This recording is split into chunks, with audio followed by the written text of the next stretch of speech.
governador, e todos os atos do governo provisório foram anulados, e os jesuítas foram reencaminhados aos seus postos.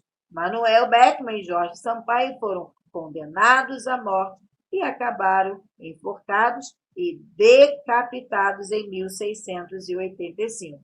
E Thomas Beckmann teve melhor sorte. Foi deportado para a capitania de Pernambuco.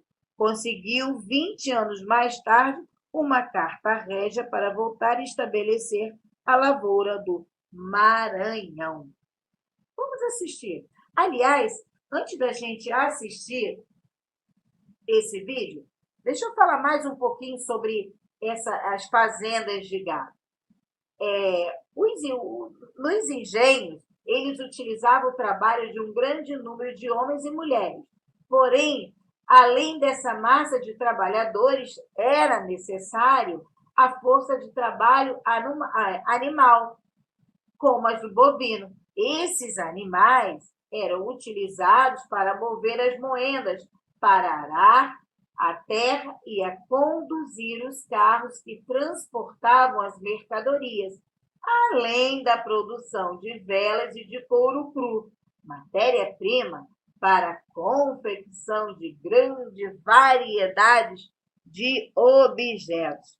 Assim, um engenho utilizava um número significativo de bovinos, entre 30 e 60 animais em média. A maior parte dos engenhos tinha o próprio pasto. Dessa maneira, a indústria açucareira acabou estimulando o crescimento de outra atividade comercial importante durante o período colonial, a criação de gado, turma. Vamos agora assistir esse pequeno vídeo falando sobre a volta dos Beckmann. Atenção, turma! Tema relâmpago, 3 partes. A gente primeiro tem que ver o contexto, depois a treta e depois a consequência. Contexto é o que está rolando na época, pra gente entender, porque em história, você não pode viajar no tempo só assim na data. Ah, então agora eu tô no século XXI, agora eu vou fingir que eu sou do século XVI. Pois é, mas lá no século XVI, no século XVII, em outros séculos, em outros tempos, a forma de pensar era outra, a forma de falar era outra, a forma de se vestir era outra, então é difícil fazer essa viagem do tempo, não é tão simples, tem que treinar, tem que treinar. Então a gente vai treinar. Como é que tá lá o Maranhão por volta de 1684? Que era ali o Maranhão? Era um estado do Brasil igual é hoje? Não era, cara. Porque o Brasil era divididão, bem no meio, assim. Aí no meio de pra cima ficava lá o estado do Pará e do Maranhão. Desde 1621 até o governo do Marquês de Pombal, lá em 1750. Era um estado que ficava separado mesmo, administrativamente falando, ficava separado do restante, que era assim conhecido como Estado do Brasil. E que maluco então, né? Então a gente tinha duas Américas portuguesas, não era um lugar único igual é hoje. Pois é, era dividido. Então a gente não pode esperar que o pessoal do Maranhão daquela época tivesse um sentimento assim de, eu sou brasileiro. Não dava. Porque ele nem ficava no estado do Brasil, ele ficava no estado do Grã-Pará e Maranhão. Então, a identidade das pessoas, o sentimento de pertencimento, de assim, poxa, de onde eu sou? Eles não falariam assim, eu sou do Brasil. Eu sou de uma colônia de Portugal. Que colônia? A região aqui do Grã-Pará e Maranhão. Saber, então, como é que o cara se identificava, como é que o cara se via no rolê, é muito importante, né? E além disso, como é que estava a situação dele do dia a dia mesmo? Ele estava se alimentando bem? Como é que estavam os trabalhos dos caras? Os seres humanos do passado, eles são seres humanos igual a gente. Então, da mesma forma que seus pais lutam para sobreviver, muitas vezes, eles também lutavam para sobreviver, também tinham suas profissões. E lá no Maranhão estava muito difícil a vida desde 1640.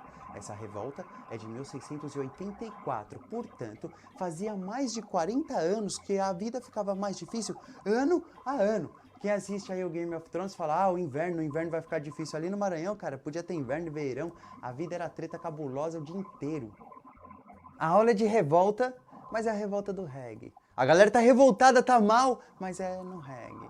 Mas a galera tá mal, mas é no reggae. Por que a galera tá mal, mas é no reggae? Porque é o seguinte, o pessoal tava lá por volta de 1680 e tava até que numa paz, tentando ficar na paz. Mas aí o caminho da paz bifurcou na hora que os portugueses chegaram lá na região do Maranhão e falaram, Agora vai ser diferente. Vocês não vão mais poder comprar toda essa comida que vocês compram de quem vocês quiserem. Agora só vai ter uma empresa que vai vender essas comidas para vocês todos aí. E além disso, se você quiser colocar alguém para trabalhar, antes vocês iam lá no meio do mato e pegavam os indígenas. Agora não pode mais. A coroa se coloca contra a escravidão indígena. Se você quiser um escravo, você que compre um homem que foi escravizado, trazido lá da África. E essa empresa, essa mesma empresa, vai ser a única que vai vender também isso aí. Aí todo mundo, poxa, mas peraí, só tem uma empresa para vender a comida que a gente come e só tem uma empresa para trazer os escravos que a gente quer? E essa empresa vai ter uma obrigação de trazer pelo menos 500 escravos por ano.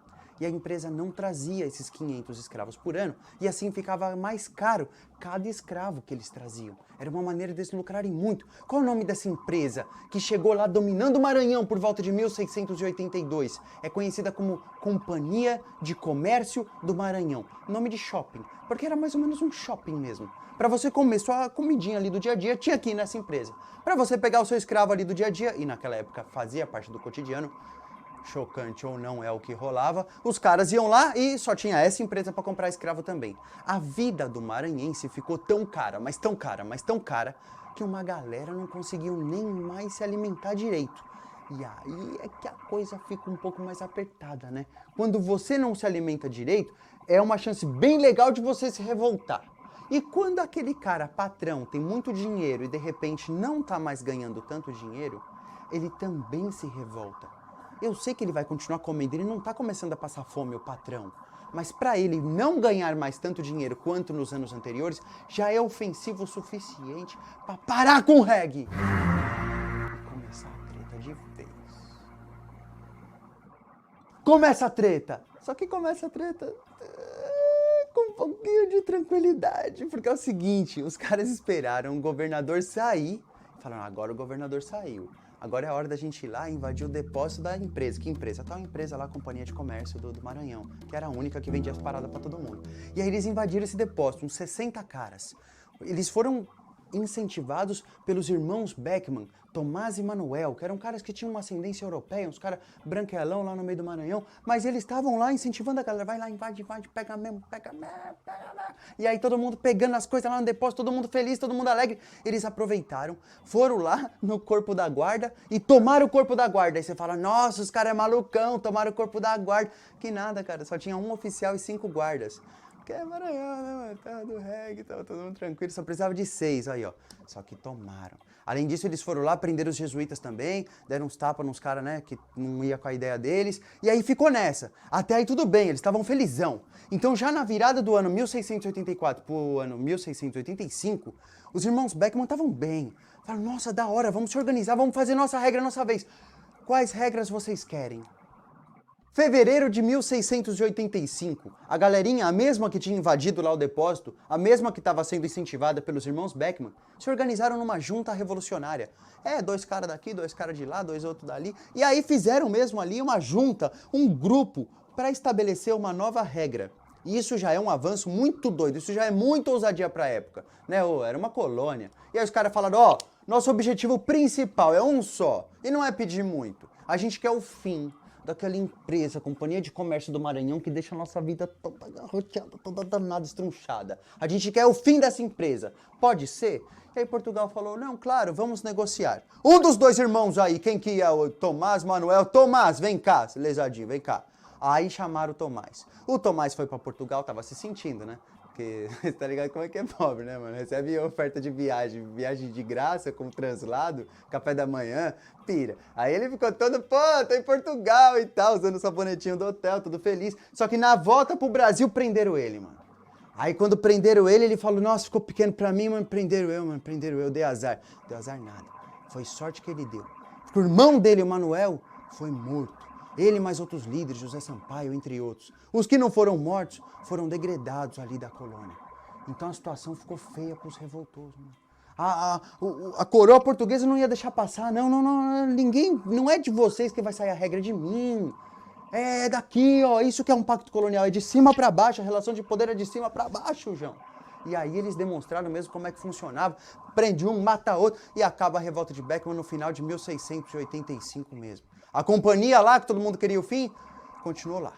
E deve ter vendido as coisas um pouquinho mais caro depois.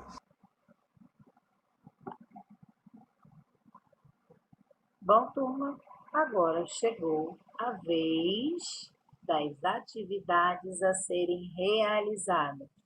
Livro-texto, páginas 34, 35 e 36. Bom estudo e até a próxima aula!